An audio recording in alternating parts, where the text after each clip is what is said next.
Let's talk to Gordon-Duff, Senior Editor of Veterans Today, joining us from Ohio. Welcome, sir. Mr. Duff, how threatening are these troubling lapses?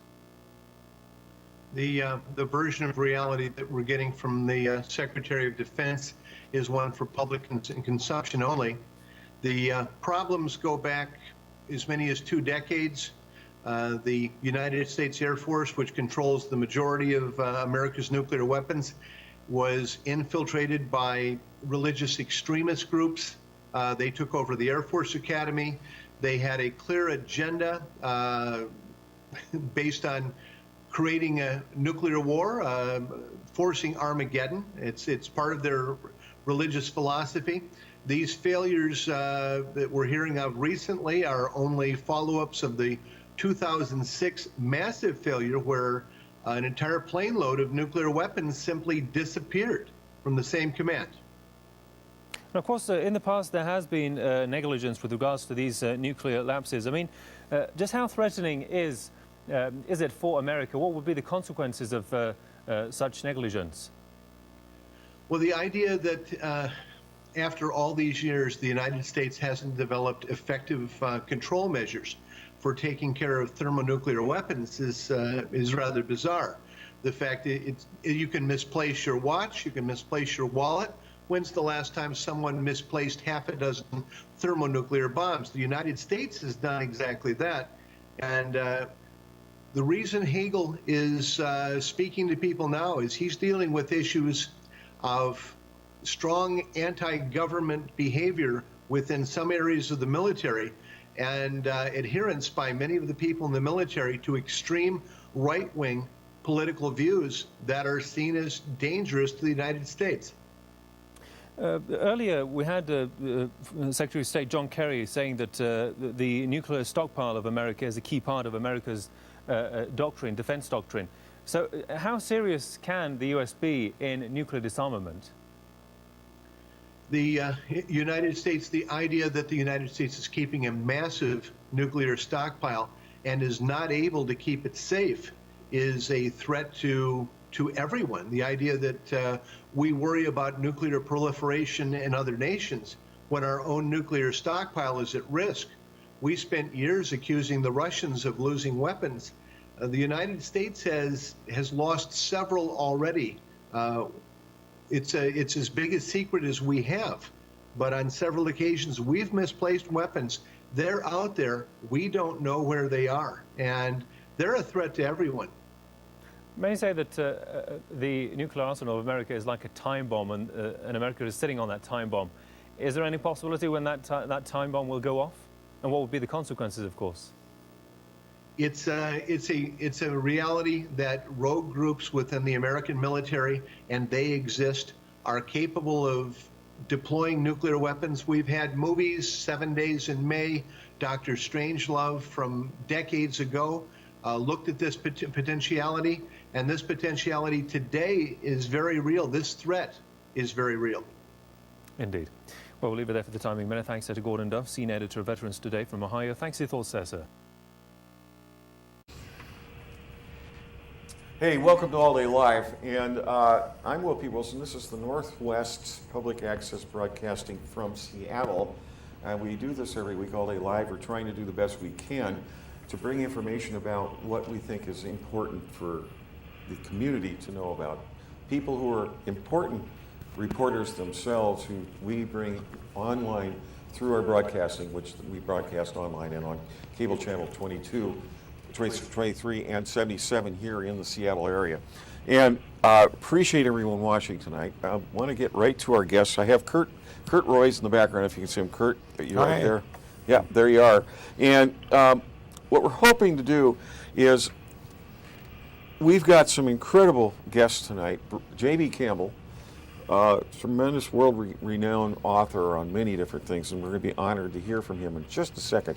But we're going to have the help of Stew-Webb again. Stew-Webb, also VeteransToday.com. Stu's been helping us a great deal to keep ourselves in a knowing form of understanding, meaning not so much as Jordan Maxwell says, but knowledge. And so, Stu, can we hear you? Are you there? We're looking forward to... Yes, I am, and I want to thank you, as usual, for having me. It's always my honor and pleasure. Will? Yes.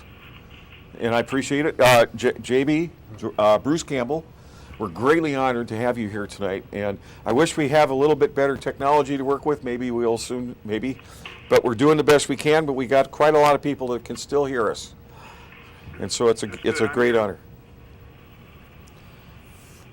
Go ahead.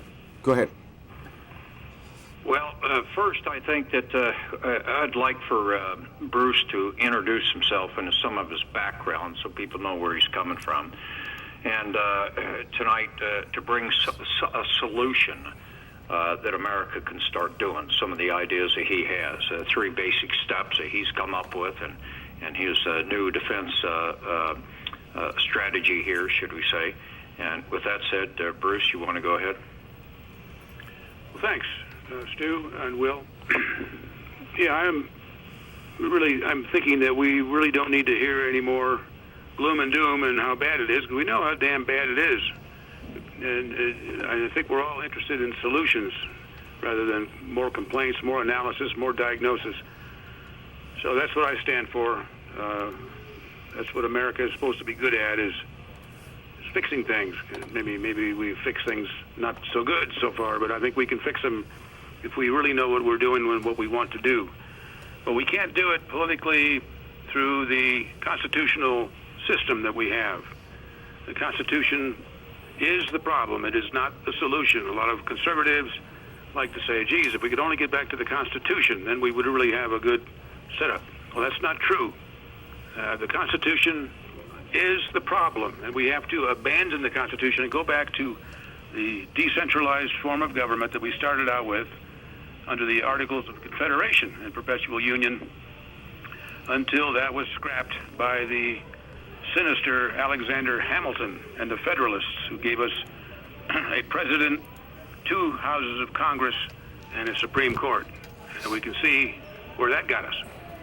So we've got to think big. We've got to change our ways, realize it's a total failure. The American experiment is a total catastrophe because of the Constitution. Now, I don't want to confuse the Constitution with the Bill of Rights, which was added to the Constitution 4 years after the Federalists imposed it upon us. The Anti-Federalists said, "Hey, where are our rights mentioned here? This is a 7-part program on how to run a central government, but where are our rights?" The Federalists said, "Don't worry about it. Your rights will be protected." Well, we have to have that in writing, and that's how we finally got the 10 amendments. But the 10 amendments were added to protect us from the Constitution. They are totally separate. One is antithetical with the other. So let's realize how we got into this mess with a dictatorial presidency. Every one of our presidents, especially since Lincoln, has been a dictator. I mean, some have been lesser dictators than Lincoln, and the most abominable monster in the history of America. 800,000 Americans dead at his hands. He put hundreds of publishers and editors into prison for disagreeing with him on his horrible war against the Southern Americans. He put thousands of regular Americans in prison for the duration of the war, for sympathy with his victims down south. So, we've had lesser tyrants since him until we got to Woodrow Wilson. Well, Theodore Roosevelt was a terrible guy. I mean, most Americans don't even realize that America killed about 1 million Filipinos around 1900 in the Philippine-American War, the Spanish-American War, but over in the Philippines. Roosevelt and then Wilson took us to the Great War. 10 million people dead at least. And then, of course, Franklin Roosevelt. My God, 60 million people dead. This is all American policy. Not even to mention what happened in the very beginning when the U.S. cavalry wiped out untold numbers of Native Americans with whom we had treaties. We'd signed hundreds of treaties, and we broke every single one of them. We never kept a one. So this is the American way that we have to abandon. We have to grow up, become adults, and do something new here. And mentioned the 3-part program. That was it's a temporary thing, but I think it's pretty handy. We've got to start neighborhood watch, and we have to start civilian police review boards. And the third part is to bring the military. We all know somebody that's in the military or a veteran or in the National Guard, which is actually the Army National Guard of the United States. The National Guard is not the militia, it is the Army. So we have to persuade our friends and relatives in the military to join with us against this dictatorial government. That's our number one mission. And this will change everything. We've got to disarm this plan by Washington to put us under martial law. Martial law means the military being the police. So we've got to disarm this by persuading our friends and family members in the military to be on our side and to attack the disloyal ones in the military, the traitors. They swore an oath to defend us against all enemies, foreign and domestic. Let's forget the foreign enemies. We don't really have any foreign enemies. We've created these enemies, these fake enemies. We've killed millions of people. We're the enemies. Our government is the enemy of mankind. But we don't have anybody that's threatening us. We wouldn't have if we hadn't created the Communist Party in Russia and in China. If we hadn't created Israel. If we hadn't created these monster countries that are threatening the world with nuclear holocaust. So, anyway, that's the program. Now I'm promoting beyond the three-part program, which is just a temporary thing. You know, Neighborhood Watch is a wonderful concept, not just for street crime, but preventing crime. But when you form Neighborhood Watch the way we do it here in Idaho, you swear an oath to your fellow members that you're going to come to their defense, they're going to come to your defense if the feds or the cops pull a raid on you. That's what you need to have. You have to have this dedication, you know, all for one, one for all. And that's what we have here. It's not, and it does prevent street crime, of course, but that's not the main point. The main point is to be able to prowl around the neighborhood at all hours, the day or night, and see if cops are staging for an attack, or the feds are, or whatever. And then, of course, if there is a martial law declaration, then the Neighborhood Watch will naturally deal with that. You know, we won't allow any roadblocks. We've already got this all worked out. There will be no roadblocks. They'll all be busted up. There'll be no home invasions. There'll be no nonsense. And by God, you know, we're not in any fear here, like so many people are in this country. So this is the way to do it. Civilian police review boards are extremely necessary now with the advent of the police brutality. Why? Because so many police departments are taking their training in Israel, and even the ones that aren't. The Anti-Defamation League, Southern Poverty Law Center are sponsoring Israeli instructors to come over here to tell them how to deal with terrorists. Well, to them, all Palestinians are terrorists, and that's why they treat them so viciously. Children, women, you know, pregnant women. This is how the Israelis treat people, like animals. And that's how we're being treated here because of our Israeli police training. So civilian police review boards can deal with this the way they do in some cities. You know, the liberals the conservatives back in the 60s used to scream and cry, no police review boards. The liberals will take over and we'll have no law and order. Well, I mean, the neocons took over, and now we've got a dictatorship with the police. We've got police breaking into your homes, killing people, killing animals, stealing stuff, no punishment whatsoever. So we have to deal with this physically, and we have to deal with it legally, you know, temporarily, to take control of these monsters, because these police have become monsters, as we all know. I can go on and on, but if you have any questions, I'll stop. What would be the simplest way for people to get together and go before a city council to ask for the civilian police review boards to be set up? Would that be the way to do it? Yeah, you don't ask, though. You demand it. Yeah. Say, you know, we are the bosses here. We pay the bills. We're going to decide about these cops. And if these cops want to act like animals, they're gone, or they'll be prosecuted. But that's what civilian police review boards can do. You just have to determine, that's not the violent way to deal with police brutality, which I also recommend. I gave a speech here in February called "Gun Control is Treason." In a little town that we live in here, there are 120 people there. It was called within 2 days, and they all came, including the sheriff. So the next step was our neighbor got firebombed, and the sheriff came to investigate the arson and attempted murder. He told our neighbor, who was our friend, "I wouldn't worry about this. This was meant for your neighbors, the Campbells, up the hill from you. They got the wrong house. There were some people that didn't like his speech." Well, he never came and warned us about these guys. We found out it was the FBI, because our neighbor was being followed around town by a white SUV with blacked out windows for about a month, including the day after the arson.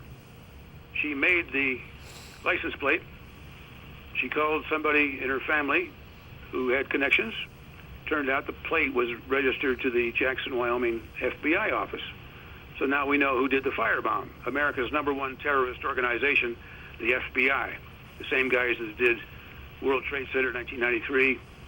That killed Ibrahim Todashev down in Orlando during questioning. These guys are terrorists, and we have to treat them like terrorists. So, anyway. Well, can I mention something? Are they even human?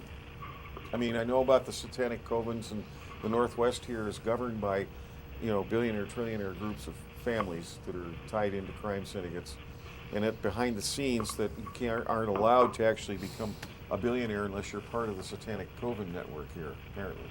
This is just as I've picked up on this. And that they pick and choose who's allowed to be wealthy or who's even allowed to be alive, apparently. I'm not going into that, but just apparently. So it gets pretty complex, that's what I'm saying. Were they human and then became non-human? I don't know. Stu, you said there's a whole bunch of these guys that were, 250,000, I'm not going anywhere for that. I'll let you carry. Well, what we've discussed in the past is the Nephilim bloodline that's in the Bible in Genesis 6, and the fallen angels mate with humans. I'm also under the understanding that the Council of 13, or 12 main families that are running this, that are devil worshippers, that, expose this. And with the help of others, this past year, at their satanic little worship there in Denver, Colorado, it was busted, and they caught that guy down in Oklahoma and shot and killed him that was kidnapping that kid, and to take it to the satanic worship. But those are, I've come to the belief, and others, and that they are possessed by fallen angels. I'm convinced of that. Whether people have their own religious belief, they have their own belief in whether it's God or a devil, and whether whatever reason. And mine is Christianity, and so with that, I've heard from people within intelligence that there's an estimated 200,000 of them in human form here on the planet. Well, how could you, if somebody with a conscience could do like what you just mentioned, Bruce, about these guys doing what they're doing? Nobody that with at least a half human conscience could literally undo that. Anybody could see that. This is not human behavior, not in any way. Well, we saw it at Abu Ghraib.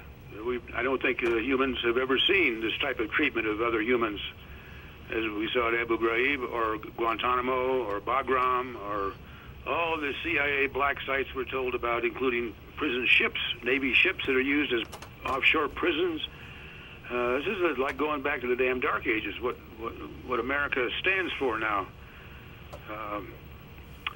So, in a matter of fact, most people don't realize that this little clown that runs the NSA, Keith Alexander, he's a 4-star general. Now, you got to stop and think for a second. Here's a 4-star general in the Army who is also, at the same time, the director of the NSA and Cybercom.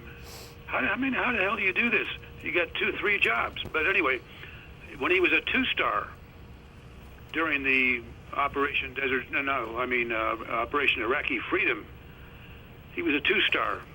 Guess who was in charge of Abu Ghraib? Keith Alexander, the torture center, the most heinous torture center, sex crimes. I mean, sodomy, and with using the most unbelievable implements to rape people on film. And this was under the aegis of the guy who's spying on every one of us today. I mean, this clown, this monster, you can't ask him to leave. And I know he's retiring here, but these people, this Clapper that lied to the Congress when he was asked to do, does NSA have files on millions or hundreds of millions of Americans? He said no. Well, he knew in advance he was going to get that question. Anyway, I mean, what do you do about these guys? They have to be executed. They are war criminals. They are the most hideous criminals on the face of this earth.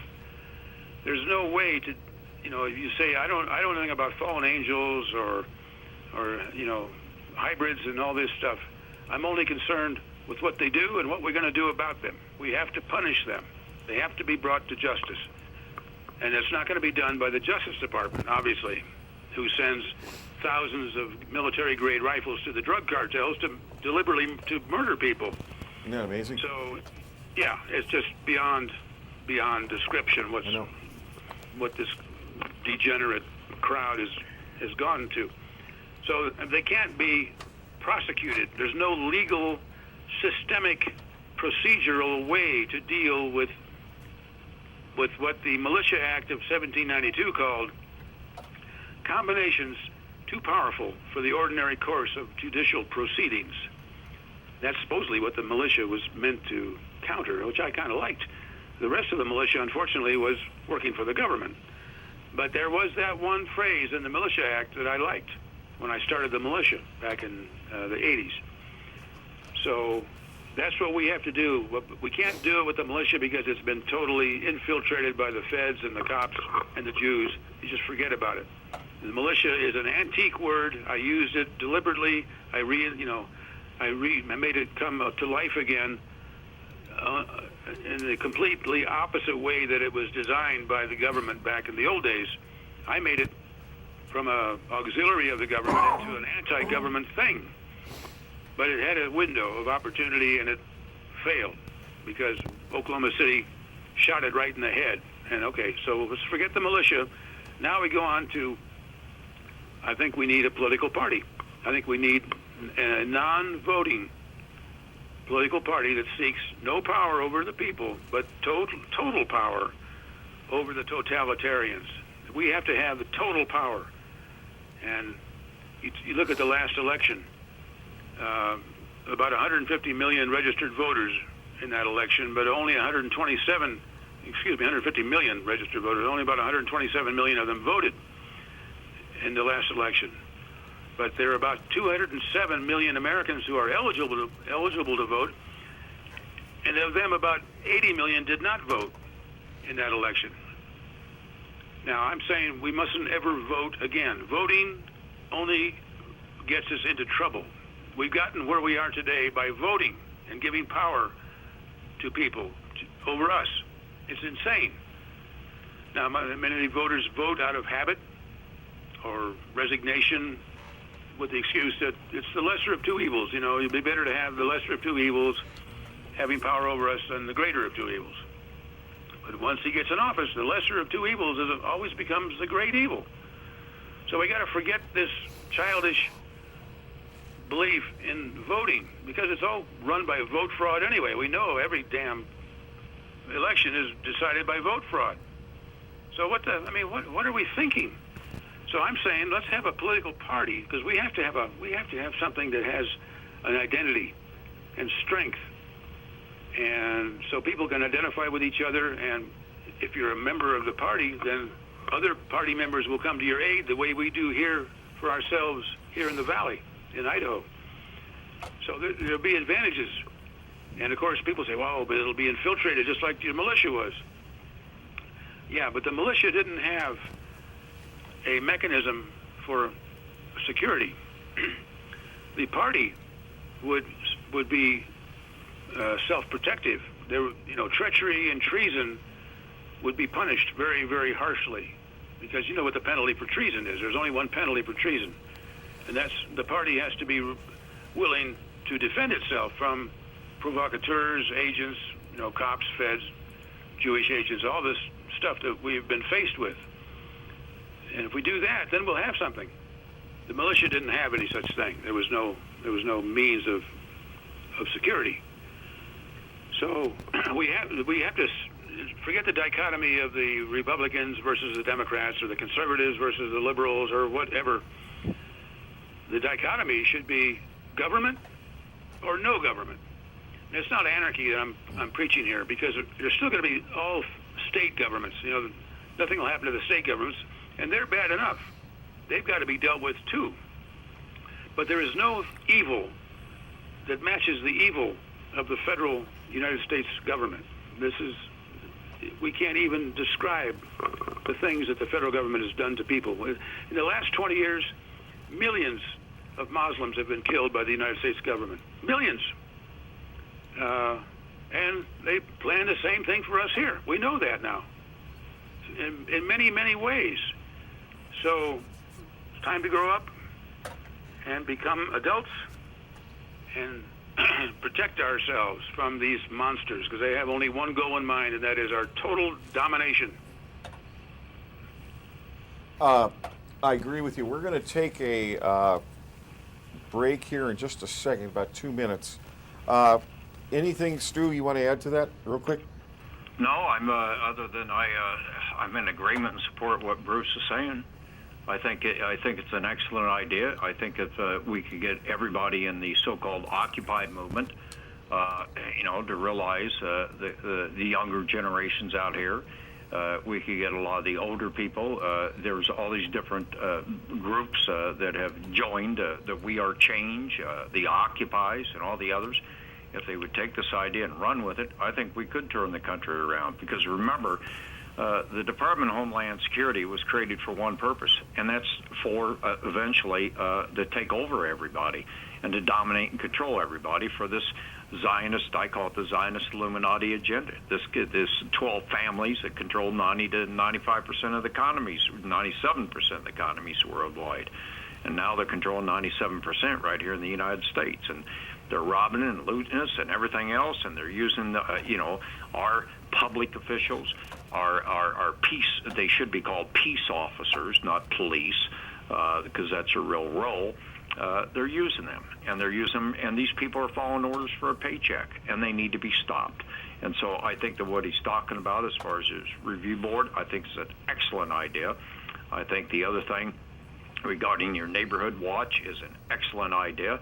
And I think that, of course, the third idea is excellent as well. And I think that eventually what it'll come down to is that this will show force upon from the people that they can do this, and they can put a stop to this different stuff. And this would as well stop crime in the neighborhoods. I don't know whether any of you have seen their latest, the gang members, but they're going around knocking people out all across the United States. I saw they're that. running around saying, "Oh, this is great. Let's just take an average person on the street walking by us, and wow, we cock them." And there's been several people who have died in the past couple months. It's on YouTube. It's the big thing among gangs. Yeah. I mean, you wouldn't have this kind of thing going on. You wouldn't have gang members on every street. You wouldn't have these drive-by shootings. You wouldn't be having all this crap going on if we had such a situation set up. Jim Fetzer, that's a professor, you've had him on. He's a columnist or one of the editors of Veterans Today. He's made a statement in reference in the past, being an ex-Marine captain, and I was in the Marine Corps myself. I didn't hold the rank of captain, but he has mentioned the fact that we should reinstate the draft. Well, I've always been kind of in agreement with him for the simple reason it would turn our country around after about 10 to 15 years, make us more patriotic, because everybody would have somebody that's been in or serving in the military. And it would make people more aware and conscious of what we're doing as far as going and starting illegal wars for people's oil, for their natural resources, because that's what it's all about. We're being used. Anyway, we'll be right back. Hang on to that thought, Stu, and thank you very much. Bruce, we're greatly honored you're here and greatly honored to be able to show some of your work as well as your website. We'll be right back. This is All Day Live. Okay. The Defense Secretary has acknowledged that the Army has suffered from troubling lapses among the troops responsible for the country's nuclear arsenal. Chuck Hagel made the comment at the U.S. military's Strategic Command Center, STARTCOM, in Nebraska. The Pentagon chief warned his troops that there is no room for error. The remarks came after two commanders of U.S. nuclear weapons were sacked last month. The Deputy Chief of Strategic Command, Vice Admiral Tim Gardiner, was fired over illegal gambling. Major General Michael Carey was also dismissed for misbehavior. Carey was the commander of the 20th Air Force, which keeps U.S. intercontinental ballistic missiles on alert. The U.S. Army also punished 17 launch control officers following an inquiry into the nuclear missiles unit in North Dakota. Hey, welcome back. We're back with the program that we're trying to get the interests of the world to help us find remedy. It's all of us working together as a community. And if we can't work all together, even the guys that try to force us to try to find remedy so we can all learn to live together. It seems to be impossible for some people, especially those that have an agenda. We don't know what that agenda is because we're not part of their agenda. We're trying to survive, right, Stu? And all we're trying to do is help all of us survive, but some people don't agree with on that, right?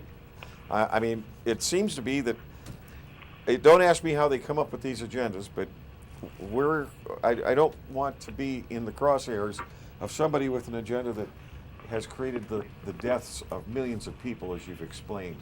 This is All Day Live, and we have J.B.Campbell and Stew-Webb, Stew-Webb.com.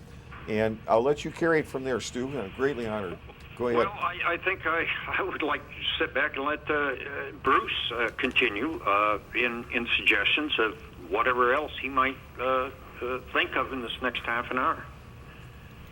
Well, I'm presenting the idea now of this non-voting political party. It's not a party for power over anybody except our tormentors and the thugs that are taking control of this country by intimidation and violence. For example, at the speech I gave with the sheriff there, somebody persuaded the sheriff and one of his deputies to come to this speech, and I didn't ask for him to come, but I said, now look, you know, we're confronted with police brutality. We got the doors crashing in at 3 in the morning to kill your dogs. They might kill you. It's just an unbelievable situation that's going on many times a day all across the country. I said there's one solution for this bad behavior, and that's like 5 or 6 rounds of buckshot zinging down the hallway when they come pouring into your house or your apartment, banging on the walls and screaming obscenities. So this takes the fun out of that kind of behavior. And of course he about blew a gasket when the speech was over, got up and said he was speechless, managed to make a speech anyway. And then, you know, a couple months later, got even when the FBI firebombed our neighbor, and he said it was meant for us. So these 80 million non-voters that I mentioned a little bit ago that didn't vote in the last election, who were eligible to vote but chose not to, they make up our base. Whatever the actual reasons they didn't vote may be, but at least they didn't contribute to the corruption by voting. We got to stop this voting idea. You know, voting is a cowardly thing. I got to point this out. When you vote, you give power to monsters over yourself and over other people that they wouldn't ordinarily have. So we got to think about this. But a non-voting political party dedicated to the shutting down of the suicidal and catastrophic federal system would give Americans an actual means to unlatch the homicidal parasites from our veins and our bank accounts. You know, all government is life-destroying cancer, but nothing compares with the U.S. federal government for fraud and theft and waste and spying and mass murder. A non-voting political party which I'm proposing would be called the American Defense Party. I think it has a good sound to it. I think it would appeal to the military people. You know, they would recognize the need for this. We would have to persuade them and, you know, remind them of their oath to protect the people against all domestic enemies. I know the oath is actually protect the Constitution against all enemies, foreign and domestic. But as I pointed out earlier, the Constitution is the problem. It's the root cause of our problems. It created this tripartite monster, you know, masquerading as checks and balances. Well, where's the check and balance, for example, on the Supreme Court? Is there one? I mean, I'm not aware of one. When the Chief Justice indicates he's going to vote against socialist medicine, and at the last minute he decides that it's okay. In fact, it's a tax. It's not what we thought it was. It's not a crime against the people. It's a tax. And as such, the administration has the right to do this. Well, I mean, this is unbelievable. I mean, what was he smoking to come up with this insane thing? Of course, now they find out he was probably blackmailed because of the children he adopted illegally from Ireland through Central America. So once they reminded him of that little deal, he came out magically for Obamacare. So where's the check and balance on that, though? There's no check and balance on that.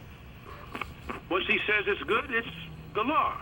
Just like Dred Scott decision back in 1858 or whenever it was, before the Civil War, when the Supreme Court said, well, if you escape, you slave, and you get away, then you got to be brought back because you are the property of that guy you were working for.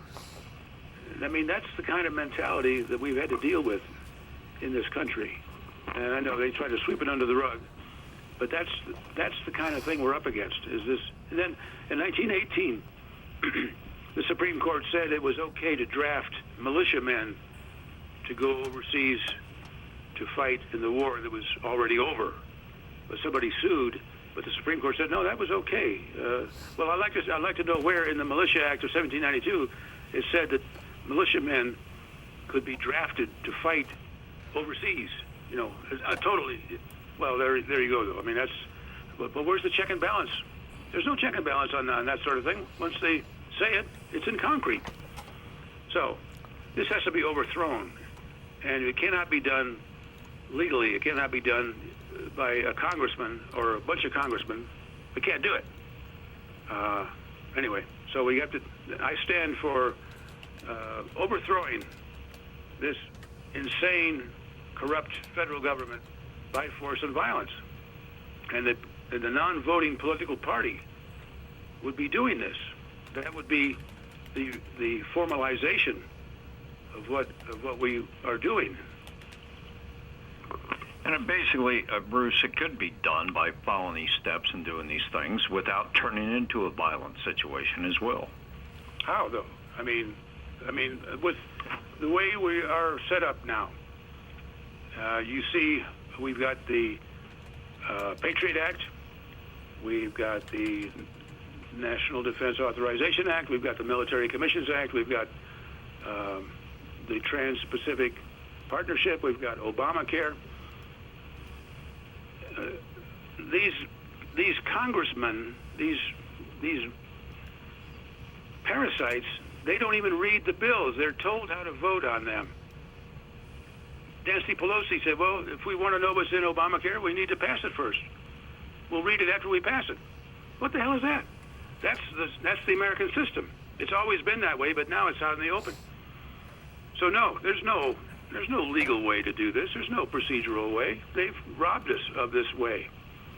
They got it the way they want it. And they got the police on their side.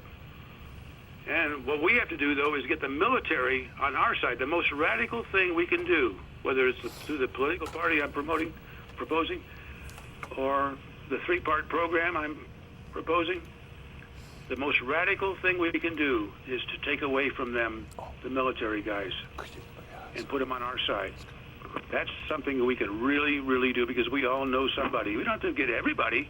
You know, the questionnaire that was asked back in '94, it was developed at the Naval Postgraduate School in Monterey, asked 45 questions. And I think the first 44 were mainly, if you're under a foreign officer, like United Nations Command, would you take his orders? And it had all these variations on that basic question. But the number 45 asked, a law has been passed that would require the surrender of firearms. A number of Americans would not cooperate with this new law. Are you willing to fire on these Americans? It was asked of Marines, it was asked of Army. And about 43% answered in the positive. They would fire. That means about, 57%. Almost, let's call it 40% today, because back then in the 90s, the Army was and the military were more cynical. But after the wars they've been through, and we've had 1 million casualties in the military. There was about 2.5 million personnel were sent to Afghanistan and Iraq, and out of them, about 1 million of them have been casualties. Some of them extremely severe. They're all messed up, by their horrible experiences. And now we have a peace movement building in the military. They do not want to go to war anymore. They've seen how they're treated during the war and after the service. So let's call our side 60%. They're going to be loyal, and 40% maybe be disloyal. Well, we got to get those 60% firmly on our side, so that they will take care of the disloyal 40% themselves. I mean, it will help them, but it's their responsibility. They're in the military, and they got these traitors in there, these treacherous guys. And that means general officers all the way down to privates. There's a whole bunch of treacherous guys, but there's more, I think, loyal men and women in the military. And we have to go after these people and really get them on our side. And I think that's a heck of a good plan. JB, Bruce, and Stu, yeah, and Curtis. I was told by Bill Mount, Dr. William B. Mount, he's been on my program many times, mentioned that you can't get beyond the level of rank of captain in the military unless you join the satanic secret covens that control the military now.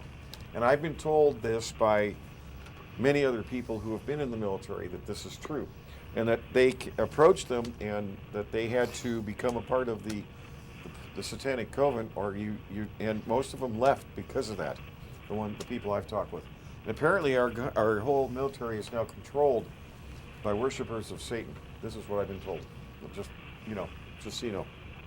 I don't know if you knew, but that's what apparently I don't know. Is that what's happening? Kay Griggs, she was married to a Marine colonel named George Griggs, and she has revealed from him, that he told her, he was a staff officer in the Marine Corps, and he revealed to her that all of the top staff people have been initiated into homosexuality. Yeah. For male bonding purposes and for blackmail and the whole mind control deal, including assassination. So if she's online, you can see her excellent revelations online. Kay Griggs. What's her? Kay Griggs, right? K-A-T-E Griggs. No, K-A-Y. K-A-Y Griggs. Griggs, G-R-I-G-G-S. Got it. Griggs, got it. Yeah, she's great. Okay. I know who she is. She's solid. But, Will, I might add a couple things, because I am aware, because I have friends in military intel, and I am aware that, there are things happening in the military. It's been said a few times on VeteransToday that there is cleanup happening. There's a lot of talk out here. Someone sees a headline that some general was just fired or some admiral. and then all of a sudden it's like there would be a headline by one of the sellouts, I call them. Those are the ones that are answering to this Zionist agenda, and they'll make some statement that, you know, that particular general was fired because they wouldn't shoot on the American people. That's bull. They're the ones that would shoot you. And I'm aware that, you know, we have General Dempsey and we have Chuck Hagel, Secretary of Defense, and he, as he said, I am not a Israeli senator. I am an American senator when he was a senator. And so he doesn't follow this agenda either. And there are a lot of people being removed. There are a lot of investigations going on right now. And I just want it to be known that good people are not the ones being gotten rid of right now, that these are the bad ones that would answer to and have answered to this cabal, this Council of 13, mainly Daddy Bush, who really has been in the control box behind the scenes since about 1981. Stu, and have you heard of Deutsche Verteidigungsdienst? I'm sorry, I don't hear you there. It's the German intelligence agent thing called Deutsche Verteidigungsdienst, and apparently tied into George Bush. Yeah, he's. From what I understand, Admiral Canaris was the first director of. Anyway, the Madrid circular letter states that we will build the Fourth Reich on the ruins of the United States, and that is what is happening right now. They're building their Fourth Reich as we speak right now. Do you know anything about that, Bruce? No, I mean, I'm not concerned about Nazis. I'm concerned about communists.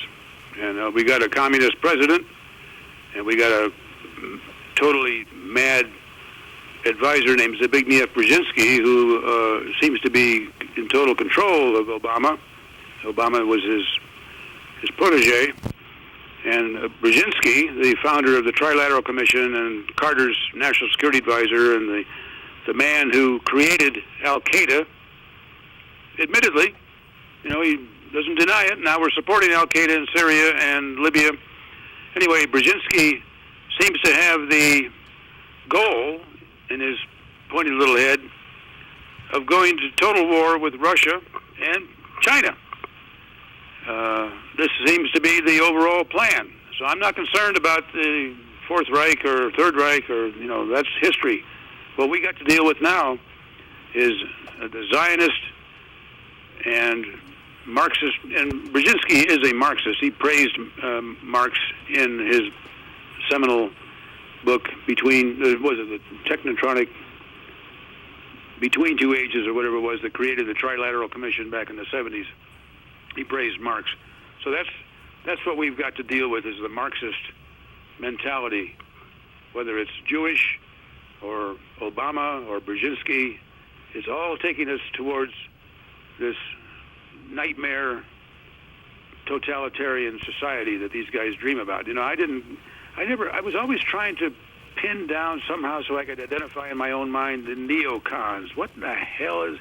I know they're Trotskyite Jews who infiltrated the Republican Party, especially during Reagan and then Bush, and they came to total power under George W. Bush. But I just couldn't quite get my, mind wrapped around them until Paul Craig Roberts the other day wrapped it up in a nutshell beautifully. He just said, well, the neocons dreamed always of ruling the world using the United States military. But they couldn't do that when the Soviets were in power because they were too strong. But when the Soviet Union, or at least they appeared too strong, but when the Soviet Union collapsed in 91, then the neocons came to power, and they could realize their dream finally of ruling the world with the United States military. So that's what we're up against. That's why we really have to go into the military and persuade these guys to be on our side and to uphold their oaths against domestic enemies.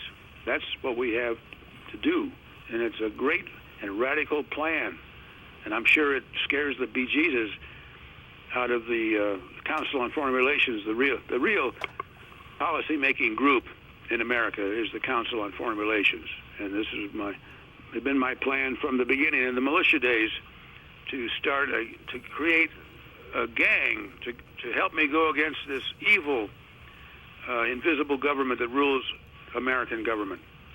Anyway, that's who I see as the power structure that we have to overthrow. Is the CFR and all its clones. There's hundreds of organizations that copy the CFR, but they all have to be wiped out mercilessly. I'm in agreement with you on that as far as the CFR, the Trilateral Commission, and so forth, because people don't understand, and I think Dr. John Coleman identified years ago, back in the 1990s, a couple of excellent books he did identifying those in the Council of Foreign Relations Trilateral Commission. And my friend Al Martinez of the Iran-Contra whistleblower helped publish his book, The Conspirators.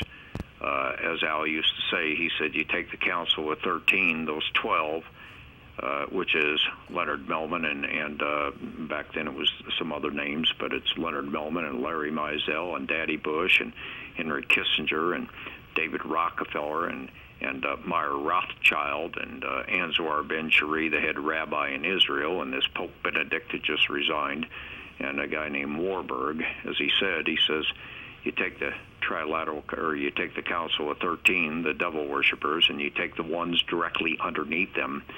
As he said, they can all be found pretty much at the Trilateral Commission or on its membership, and it can be found in the Council of Foreign Relations.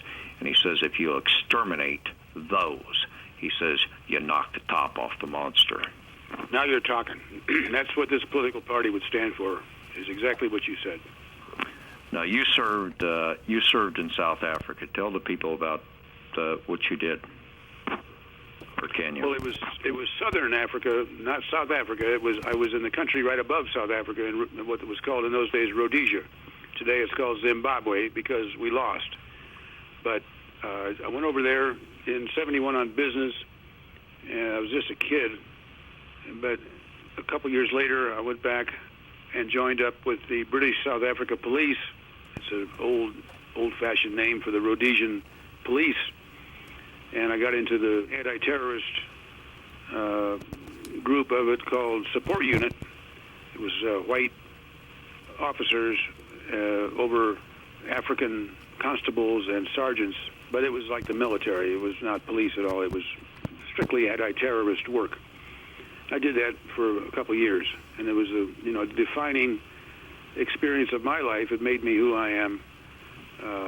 And it was the greatest experience that anybody could have.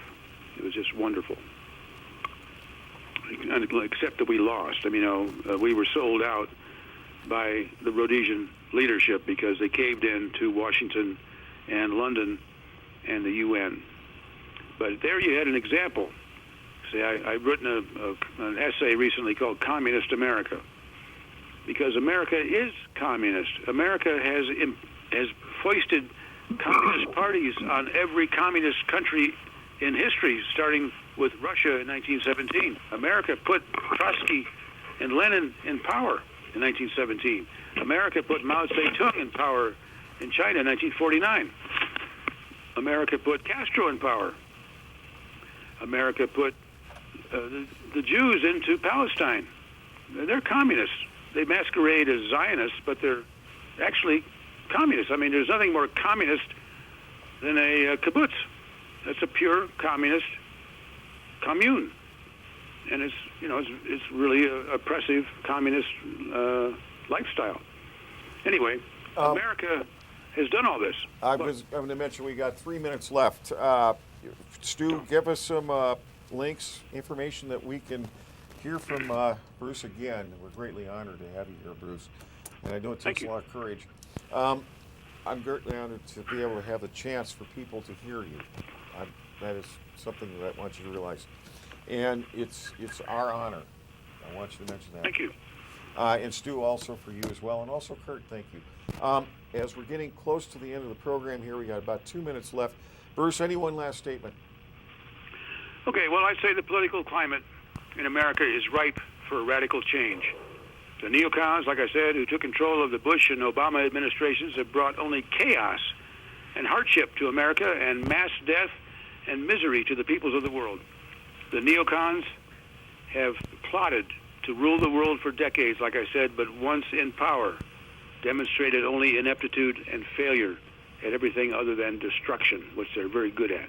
So we got to deal with these guys. We got to wipe them out. They have destroyed what we thought was America. We turned it into a hellhole. They've taken away all our jobs. Our jobs are gone because of these guys. Their NAFTA and CAFTA and Trans-Pacific Partnership. We've lost everything because of these bastards. So now we got to get even. That's what we stand for. We got to get even and take this thing back. Yes, I agree with you on that. And Stu, one last statement. I'm in agreement too. That's my last statement. Okay, and we've got your credentials here as we're trying to get everything up and running here. As we try to keep people might look at J.B.Campbell, extremismonline.com, and look at the article that says American Defense Party, and get involved, folks. Yeah, Thank you. And we really appreciate it. We hope to have you on again as well. And so if you've got any more people that you want to refer for us to have on with you, I appreciate that as well. And like I said, we're only here for us as the community. Without us, there's no just us. And appreciate it all. Like I said, they can get back to you at your website, which I've got here up in the background, or not in the background, J.B.Campbell, extremismonline.com, right? That's it. Okay. Appreciate it. And Stu, as Veterans Today, you're going to keep reporting, and we're going to cover more future topics, so hang in there, everybody. Am I right, Stu? You got it. Yeah, we got your information here, Stew-Webb.com. You can also go to Veterans Today and read some of the information there. And Curtis Royce, thank you very much. Oh, thank you. We really appreciate you being here. And you've helped us out for years. And everyone, I appreciate you guys watching. Get back to us. You can email us. I've provided information to contact us. As we could use your help. You're all part of a community. Anyone who would be on TV, let us know. We'll help you get on TV. And maybe we'd have a panel discussion with you sometime. Is that right, you guys? Bruce, Stu, we could build a panel of people here who are locally concerned people. I hope that'll happen. I hope so. As years ago, Sherman Skolnick used to do that, called Broadsides in Chicago. Became one of the most popular shows in the nation. And I studied under Sherman many years ago. Thank you very much for watching All Day Live. And see us next week. And you'll be able to find this show on YouTube coming up very soon and at seattlecommunitymedia.com. Thank you for watching. Also archived at archive.org. Thank you, everyone. Thanks for watching All Day Live, and we'll see you next week. And thank you, Bruce. Thank you, Stu. Thank you, Curtis. Thank you, everyone. Appreciate it. Thank you.